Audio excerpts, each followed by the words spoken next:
Masih ingat dengan catatan si Roy? Sebagai dukungan kamu terhadap channel ini, silakan subscribe dan nyalakan lonceng notifikasi.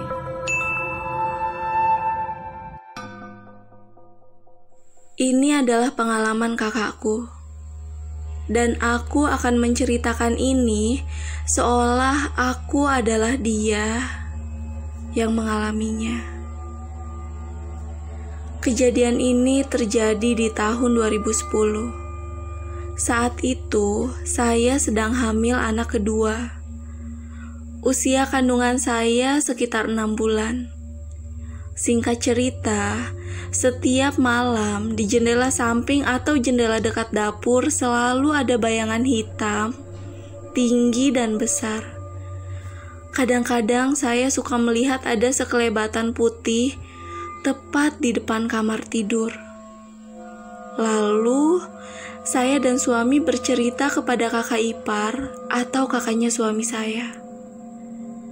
Lalu kakak ipar saya mengajak kiai atau temannya sebanyak 2 orang untuk main ke rumah saya. Akhirnya diadakan pengajian di rumah saya pada hari Kamis malam Jumat dengan Pak Kiai tersebut.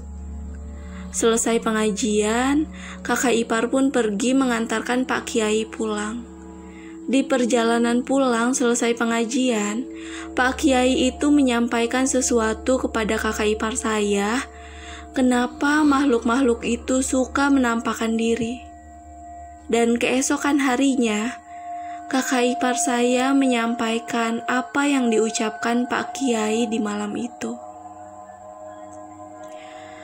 Katanya, kalau orang hamil mau buang air kecil atau mandi di kamar mandi, itu harusnya ditutup rapat pintunya. Memang sih, kebiasaan saya kalau mandi, kadang pintu kamar mandi tidak ditutup rapat.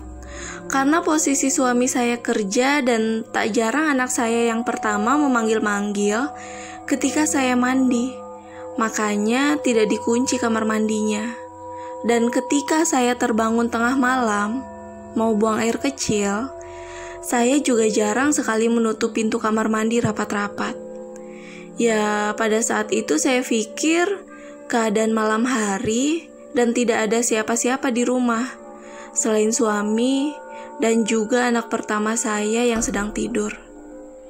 Pak Kiai bilang, kalau wanita yang sedang hamil itu wangi untuk bangsa jin.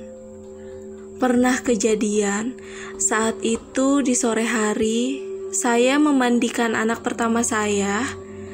Selesai mandi dan lain-lain, anak saya pun menonton TV di ruang depan, dan saya memutuskan segera mandi, karena takut kesorean. Saya ingat waktu mandi, terdengar suara azan asar berkumandang. Pintu kamar mandi cuma saya tutup setengah untuk berjaga-jaga kalau anak saya mencari-cari saya yang sedang mandi. Posisinya saya membelakangi pintu kamar mandi. Saat mandi, saya merasa seperti ada sesuatu yang aneh dan mulai merinding. Saya mendengar suara anak saya memanggil, "Mah, Mah, Mama di mana?"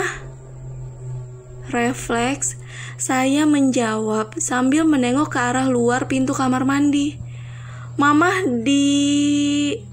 Saya langsung terdiam, karena tepat di depan pintu kamar mandi terdapat sebuah tangga menuju lantai 2, dan di tangga tersebut ada sosok hitam tinggi sedang memperhatikan saya yang sedang mandi. Saya pun bergegas mengambil handuk dan keluar dari kamar mandi menuju ruang depan. Di ruang depan, ternyata anak saya sedang tertidur pulas dengan TV yang masih menyala. Jadi, tadi yang memanggil saya siapa?